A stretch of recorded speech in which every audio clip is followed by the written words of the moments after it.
Sudah dengar debat daerah apa yang disampaikan Pak Gembul?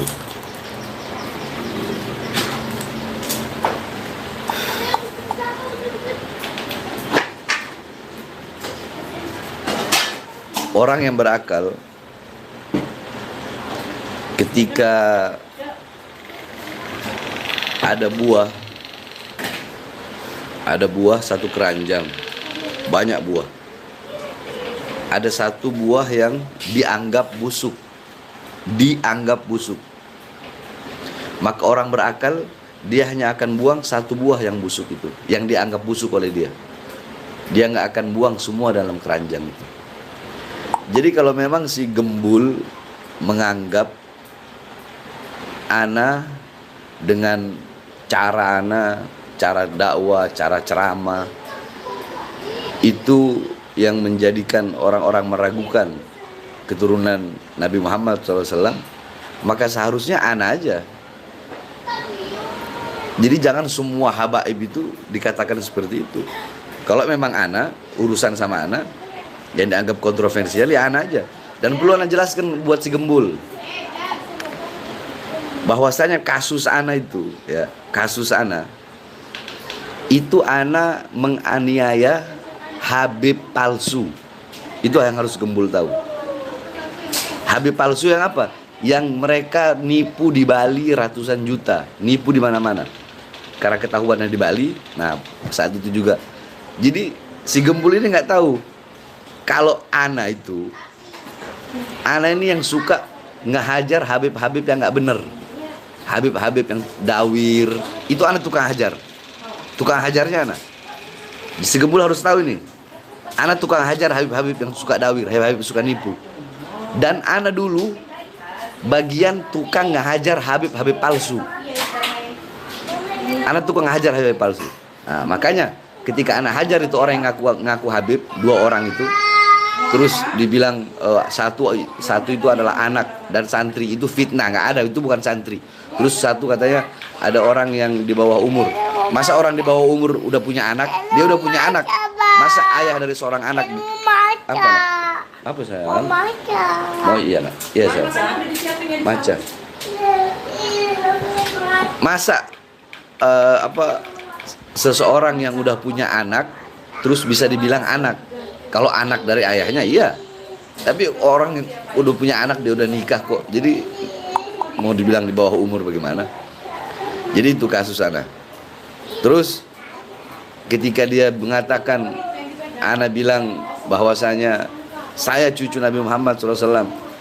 Terus kenapa kamu kok yang mengaku sebagai umat Nabi, kamu bisa berani menjadi saksi untuk memberatkan saya? Sekarang begini, kita orang meyakini kita sebagai cucu Nabi Muhammad SAW. Itu adalah suatu fakhr, suatu kebanggaan bagi kita. Ya, itu suatu kebanggaan. Wala fakhr, dan itu bukan suatu kesombongan, sebagaimana kata Rasulullah, ana sayyidu waladi Adam wala fakhr. Aku adalah pemimpin daripada daripada seluruh manusia, wala fakhr, dan aku tidak dan ini bukan merupakan suatu kesombongan, karena suatu kebenaran gitu. Itu yang kedua. Bagaimana Imam Ali Zainal Abidin ketika di hadapan Yazid, beliau membawa nama-nama kakeknya. Ana hafidu Asadul Badri wal Hunain, ana hafidu Asadu man lam yakfir walau tarfatain. Imam Ali Zainal Abidin membanggakan kakek-kakeknya. Imam Ali Zainal Abidin membanggakan ayahnya. Kakekku adalah seorang singa perang Badar, singa perang Hunain.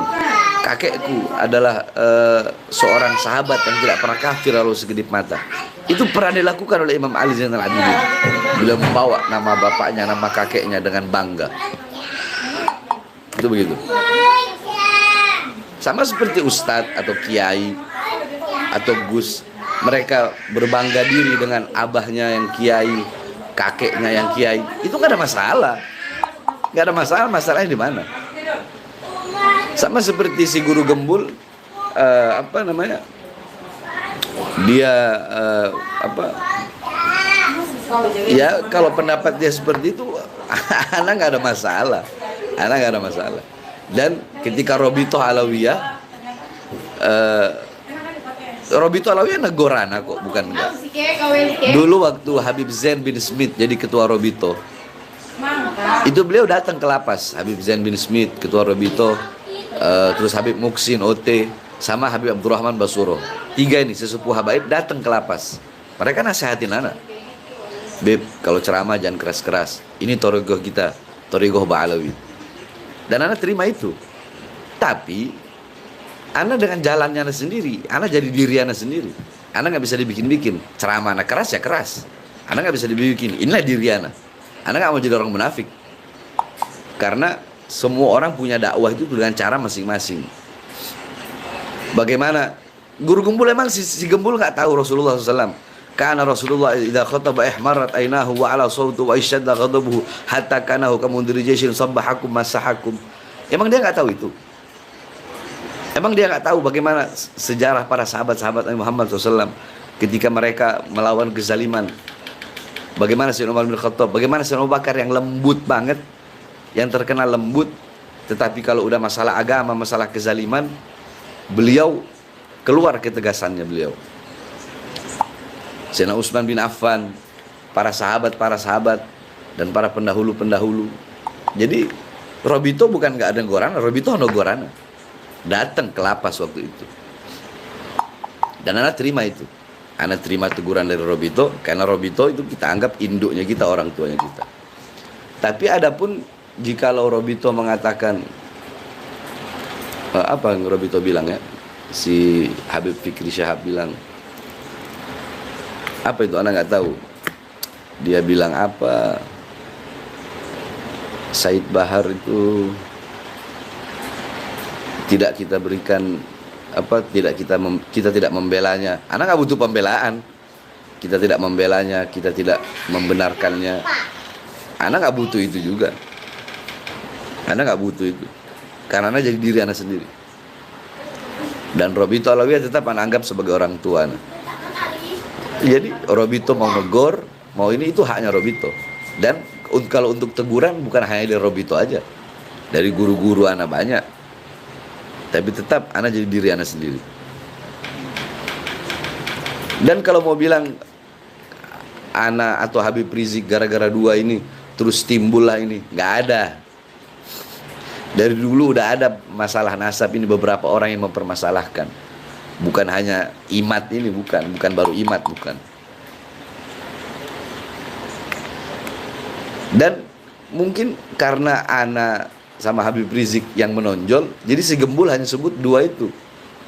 Sekarang kalau kita mau bicara habaib, berapa banyak habaib-habaib yang mabuk? Berapa banyak habaib-habaib yang narkoba?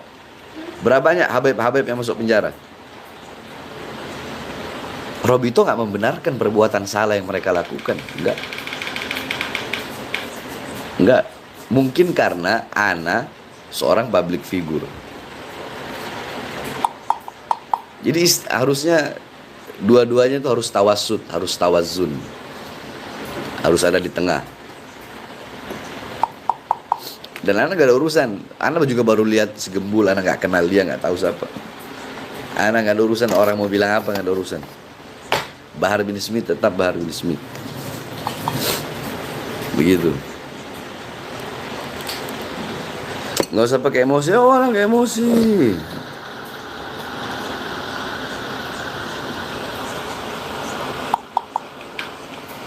Kenapa si Gembul nggak bahas ketika anak keluar dari penjara Gunung Sindur, terus anak ceramah masalah corona yang anak membela rakyat itu sampai dibawa ke Nusa Kambangan? Kenapa dia nggak bahas itu?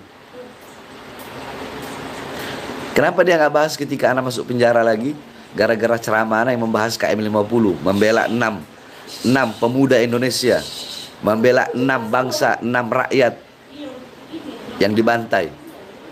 Kenapa dia nggak bahas itu?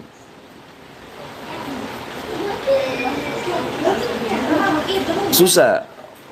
Si Gembul ini orang yang pandai bicara, tapi menutup mata dan menutup telinga. Itu dia. Jadi orang nyari sensasi, nyari apa, bukan bukan anak nggak harus meladeni seperti itu. Anak nggak harus meladeni. Ya seperti dalam kaidah, kalau ente pengen terkenal gampang. Ente pengen terkenal, ente kencingin air zam-zam, pasti ente bakal dikenal sama semua orang. Intinya begitu aja. Jadi bikin hal-hal yang ulama-ulama tidak ada yang membatalkan nasab Alawi. Nah, bikin hal yang baru.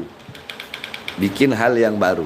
Apa itu? Si Imad membatalkan nasab Alawi sehingga suhrah, sehingga dia dikenal, pengikut-pengikutnya dikenal, pendukungnya dikenal, teman-temannya dikenal. Karena tidak ada ulama Ahlus Sunnah wal Jamaah dari zaman yang membatalkan nasab Alawi kecuali Imad.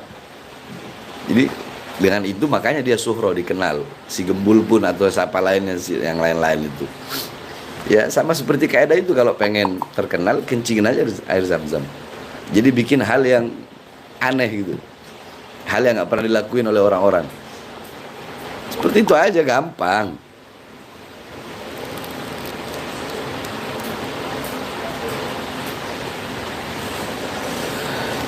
Harusnya sebelum Gembul ngomong begitu, tabayun dulu, datang nanya gimana Habib, perkara Habib ini gimana, apakah benar begini, ngobrol, ketemu, baru dia tahu siapa Bahar bin Smith. Tapi nggak ada masalah, nggak ada urusan. Mau Gembul ngomong apa tentang ana, mau Robito ngomong apa tentang ana nggak ada masalah apapun.